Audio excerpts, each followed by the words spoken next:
Makali Jems makali Jems दा सान्दिलाय यूट्यूबाव फेसबुकाव जेरावखि बोदलाया मानो खालि जेम्सनि हिनजावा हाबा जाखानायसोनो जेम्सनि हिनजावा ओरैनो जेम्सआ ओरैनो माबानो हेन्थेनो आरे भाइमोन फैयै बिदिनो जा फादारा जेनेबा जोंखौ बिमा गैयिनिफ्रायनो गाव गुबुन हाबा लायालासिनो जोंखौ जेनेबा नायनानै बिबार क्लास 10 मोननाय लोगो लोगोनो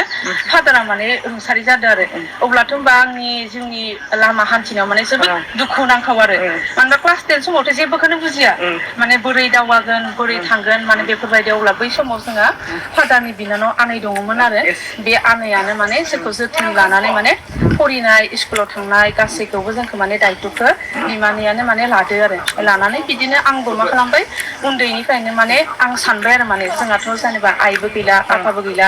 जोंनि लाइफआथ' बिराद माने दुखुथिया जाबाय अब्ला आंनो मोजां जानांगोन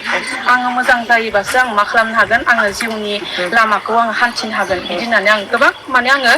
बेलेगखौ बाद दोननानै माने अकल फरिनायखौल' बांसिन गोसो होग्रोयो आरो माने आङो फरिनानै जुदि सासे मोजां मानसि जानो हायोबाथाय आं माने गावनि जिउखौ आङो साक्सेस खालामनो हागोन आरो बिदिनो आं मोजाङै बिदिनो फरिनानै बिदिनो कलेज लाइफआव फरायनानै कलेजाव एडमिसन लाबाय बि किसान कलेजाव एडमिसन लाबाय एडमिसन लानानै आं बड'आव एम आइ एल आव मेजर लाबाय आरो बिदिनो मेजर लानानै आङो पास जानानै आं मा खालामफैबाय माने गुवाहाटि इउनिभारसिटियाव आङो मास्टार डिग्रिखौ लाबाय आरो मास्टार डिग्रिखौ लानानै बेयाव आरो फार्स्ट क्लास पास जानानै आरोबाव आङो माने नेट स्लेट एगजाम जाय प्रफेसार जानो गोनांबा नेट स्लेट एगजामखौ नांगौना बेखौ पास जानानै बेयाव आं जिआरएफ मोनबाय ओमफ्राय जिआरएफ मोनोबाथाय जों मा खालामनो हायो एनि इउनिभारसिटियावनो थांनानै जोङो पिएइसडि नि थाखाय एडमिसन एप्लाइ खालामनो हायो एन्ट्रेन्स होआलासिनो आरो ओमफ्राय आरो जों एडमिसन मोनोबा सरकारा जोंनि थाखाय फरायनो फैसा होयो आरो जोंहाथ' न'आव रावबो गैया नालाय आं मा खालामबाय ओरैबायदि आं गावखौनो गाव माने खाफाल गोनां साननानै लाबाय माने आं सानदोंमोन आरो एम ए पास जाखांनायनि उनाव आंखौ सोर फरि होबावगोन एसेबां रां खरसा थांबाय दाथ' न'खराव रावबो मानसिबो गैया आरो बेयावनो आङो लाकिलि मा जाबाय जिआरएफ नांबाय जिआरएफ नांनाय लोगो लोगोनो आं मा खालामबाय बड'लेण्ड इउनिभारसिटियाव आङो पिएइचडि आव एडमिसन लाबाय एडमिसन लानानै फुरा माने 5 इयार्स फरायनायनि खरसखौ माने आंनि जि एवार्ड मोननाय बा बे जिआरएफआनो आंखौ फैसा होनानै माने आंनि फुरा पिएइचडिखौ माने कमप्लिट खालामहोदो आरो बेजोंनो आं बिदिनो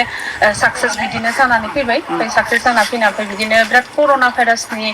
बिराद माने दावराव जादोंमोन ना बै समाव बे कर'ना भाइरासनि दावराव जानाय समाव कलेजफोराबो बन्द' जाबाय आरो ओरै आंनि पिएइचडि जोबनायाबो जोब्बाय जोबनाय लोगो लोगोनो दा आंनो थांना थानो थाखाय आरो दावगानो थाखाय फैसा नांबावगोन ना दाथ' बेखिनि फरायनाय खिनिया जोबनाय लोगो लोगोनोथ' फैसाखौ होला ओमफ्राय बेयाव मा जाबाय आङो मोनसे गुवाहाटियाव एनि निउस होनाय आङो निउस चेनेलाव खामानि मावबाय आरो 2020 आव एंकर हिसाबै खामानि मावबाय बेयाव आंनो 10,000 माने बेथन मान्थलि सेलारि होदोंमोन आरो बे 10,000जोंनो आङो खस्थ' मस्थ' खालामनानै सोलिबाय ओमफ्राय सोलिनानै ओमफ्राय बिदिनो जेब्ला कर'ना भाइरासआ जोब्बाय ओमफ्राय जोबनायनि उनाव आङो फैनानै मा खालामबाय जेनेबा बरमा कलेजाव दा जाय आंनि हासबेन्ड जाबाय बिथाङा माने कबिता मेमजों रायज्लायनानै आंखौ माने बरमा कलेजाव माने बिदि होनना बुंनानै माने बरमा कलेजाव थिसनफैबाय ओमफ्राय आरो थिसनफैनानै बिदिनो कलेजाव खामानि मावबाय थानायाव माने गोबां फाइनेन्सियेलि माने खस्थ' जादोंमोन आंहाबो ओमफ्राय जि आंनि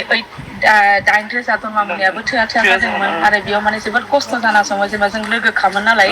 बियो आंखौ माने हेल्प खालामबाय आरो माने आंनि जिखिनि साख्रि होसोनाय बा इन्टारभिउआव थांनायाव जेसेखिनि खरस नांगौ फैसा नांगौ बेखौ माने बिथाङानो दा जाय आंनि हासबेन्ड बियो हेल्प खालामनानै होनानै बोरैबा लाकिलि बि किसान कलेजाव पस्टबो ओंखारबाय पस्ट ओंखारनानै ओमफ्राय आङो सिलेक्टबो जाबाय आरो बा नोंसोरो मालायनि न'खरखौ बुंनो मा दरखार दङ जेनेबा जेम्सनि नोङो मा मिथिगौ जेम्सजों नोंथांनाव माबायदि बेसेबां सुथुर जादों माखौ लानानै दा सिगांनि घटनाफोरखौ लानानै माखौ लानानै दिनै नोंथांमोना साननानै नायनो हागोन आंथ' बुंगोन दिनै रायजो राजा नोंथांमोन जाय बिथांमोना दिनै जेम्सनि बाथ्रा बुंदों जाय बिथांमोना जेम्सनि हिनजावखौ लानो सोंखायदों मेगन सादों बिथांमोना मेगनसो सादों बे जेम्सआदि एसेबां मोजां हिनजाव मोनबाय एसेबां गोरों हिनजाव मोनबाय एसेबां एक्सपार्ट हिनजाव मोनबाय बेखौ नुनानै दिनै मेगन सादों मोनथिबायना दरखार गैयाना मालायनि सदराव बुंनो मा दरखार दं आरो नोंथांमोना दे जाय मानसिया बेजों एगेन्स्टआव दङ आरो जाय मानसिया जेम्सनिफ्राय दुनियानि गाज्रिसिन मानसि बैबायदि मानसियासो दिनै मालायखौ सोंखारि मिथिबायना गावनिखौ लाखोमानानै गावनिखौ दोनखोमानानै गावनि ब्रेकग्राउन्डखौ दोनखोमानानै मालायखौ सोंखारिनानै फैनो लाजिया लाजिदोंना लाजिया जाखो जेनेबा जेम्सआ दिनै मा मावदों मा नोंथांमोननि बायदिबा जेम्सआ हाबा जानो मोनला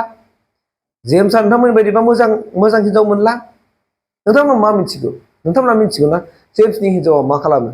जेम्सनि हिन्जावा खेबसे हाबा जाखानाय नोंथांमोना मिथिगौ नामा अब्ला नोंथांमोना मानो बुंखो मिथियाबा जेम्सनि हिन्जावा जाहैबाय नोंथांमोना बेसेबां फरायनाय नोंथांमोना मिथिगौ नामा जेम्सनि हिन्जावा बेसेबां फरायनाय नोंथांमोना मिथिगौ जेम्सनि हिन्जावा जाहैबाय मा मास्टार डिग्री बिथाङा PhDबो दङ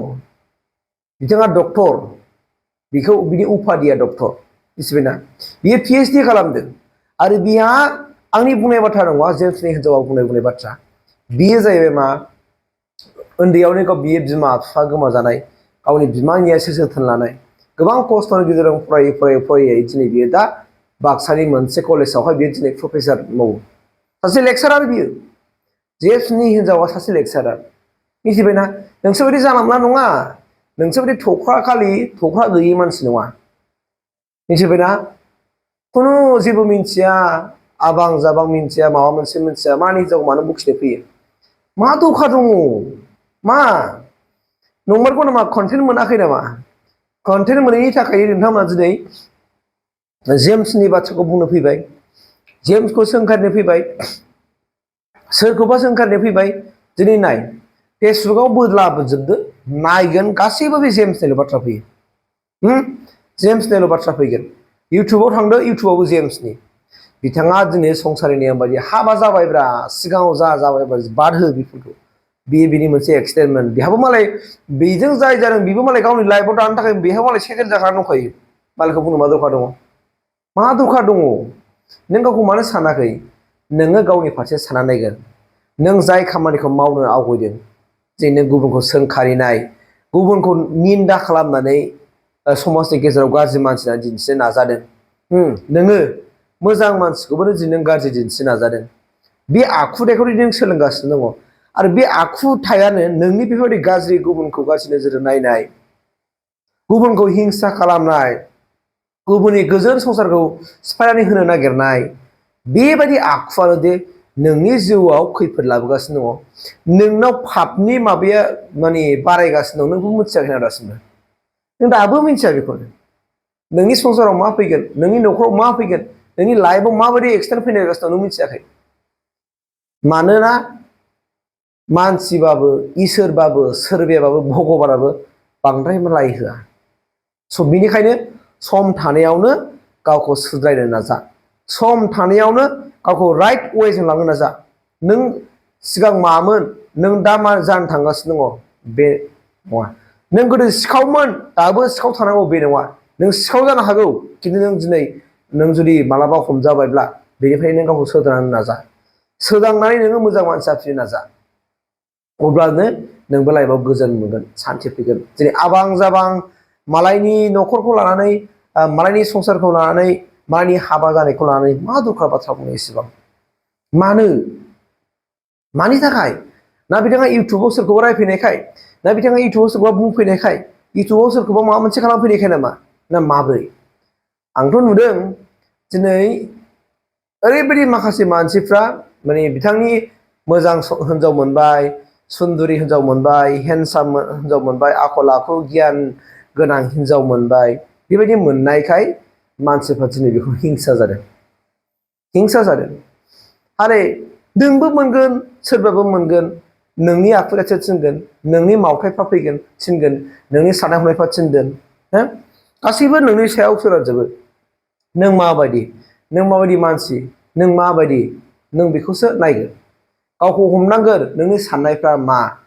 नोंनि साननाय हनायफ्रा गुबुननि खामानियाव हेंथा होदों नामा नोंनि साननाय हनायाव नोंनि मावथायाव गुबुना हेंथा मोनदों नामा बेफोरखौ नों सिगां सानगोन नोंनि बुंनायाव नोंनि मावनायाव गुबुना खहा जादों नामा नोंनि बाथ्राफ्रा बेखौ बुजिनो नाजा मानोना मालायखौ बेफोरबायदि बुंनानै जेबो लाब गैया फंबायमोन बा सोरबाया बिदा सोमोन्दो जानानै जाथों मानो बिब' सोमोन्दो जानानै जाथों बिनानाव सोमोन्दो जानानै जाथों मालायनि न'खरखौ बुजिया सोमजिया एबो मोनथिया बिबो मोनथिया सिबो मोनथिया मालाय बुंलाबाय नाङा